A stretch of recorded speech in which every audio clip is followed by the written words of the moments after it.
Thanks for watching. Like and comment, and don't forget to subscribe. Hello everybody, this is Toys R Us. For this special figure showcase, we're going to be looking at the 2009 Voyager class Demolishor. What we're going to do with this video, we're going to have a quick look at him in both of his modes to help you decide how you want to display him. I'm going to point out things that you need to be aware of if you have to purchase one for yourself. I'll show you how the Mech Alive gimmick works in both of the particular modes, and as I'm lucky enough to have one of the packaging still, we can have a look at that as well. Before we get started, I want to dedicate this video to one of my subscribers, Alex Zavalda, and I hope he enjoys this very much. Okay then, let's get started. Now, this particular figure, I actually really like. I really liked the beginning of Revenge of the Fallen, to be fair. I thought this figure character in it really stood out. One thing I could never understand with it was, though, why it was only a Voyager class figure, because of course it was absolutely huge. We've got two variants in front of us. So we've got the Takara Tomy Japanese exclusive, which is much more screen accurate with the colours, which I'm sure you'll agree, and we've got the standard Hasbro version there. Now, the standard Hasbro version we're going to have a look at first, but whether it was a mistake or not, his colours match more of Scavenger, of course, one of the Constructicons, because, and I've not opened it yet, but of course I think you've all seen this. There's the colours to Scavenger, and it's pretty much identical. So let's have a look at the particular figure. Now, the biggest problem with this is getting him to stand, but as you can see, I'm quite lucky with it, but that's the way I've always displayed it. I've never really tried to display it right out like this, although maybe because I've got it on carpet, maybe for once in my videos histories, the carpets are actually going to be a bit of a bonus, because as you can see, it's balancing. The alternate mode is of course a Terex RH400 mining excavator. Let's have a look at that first. So let's just move the robot out of the way, and as I've said, this one's the Takara Tomy exclusive. So you've got the Japanese writing, and again, it's just more screen accurate. It's referred to as the Shanghai attack version.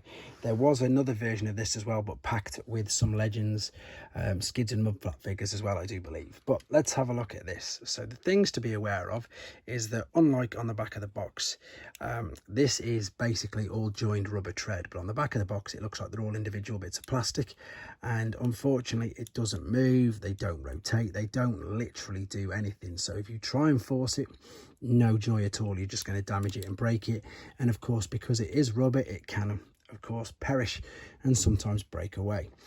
This is the one that I usually keep in the box, so to be fair, it's going to stay like that so it doesn't get damaged. The Mech Alive gimmick is here, and if you move this bottom part of the arm, it's literally just the cogs turning round. It's let's be honest, it's not that impressive, but what I do like about this version is the translucent windows there, and again, just the color scheme that they use. It's much more screen accurate. There is the alternate mode, and it's, you know, it's pretty functional. You can move the shovel up and down, and yeah, there you go, all the arm. Whereas the robot mode, if we have a look, the Mech Alive still works, but it only works at this particular, oh, there you go. You can just see that moving ever so slightly, and as I say, it is really difficult to get this guy to balance. Usually the carpet is helping me out for a change. I have seen, and I'm going to show you on the back of the box now, that usually they do have the arms creeping a little bit more around the front. Then maybe you might be more difficult to balance.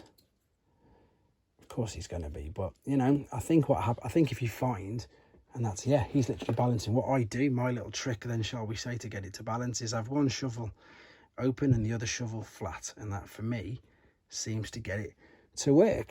So let's have a look at this guy. So again, there's the rubber that you need to be aware of.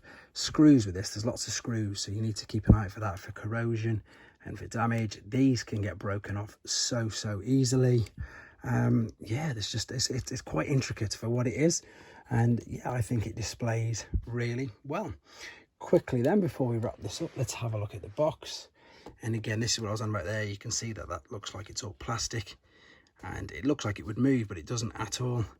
And it's also saying there, it's pointing out the Mech Alive, which we can see. Working shovel. Brilliant little figure, to be honest. The original one, which is this, came out in 2009, and then this one came out the year later. And if you're after it, it's got a Takara Tomy ID number of RD19, and that's what you need to search for if you're after one for yourself. But there you go, guys. Hope you enjoyed looking at him. I hope it brought back some nice memories for you if you had one yourself. I hope it helped you with your quest in balancing him up. Even when he's on a shelf, he's always balanced like that for me, so fingers crossed that might work for you guys as well. So keep your ideas and suggestions coming forward, and of course, please take care. Thanks for watching. Like and comment, and don't forget to subscribe.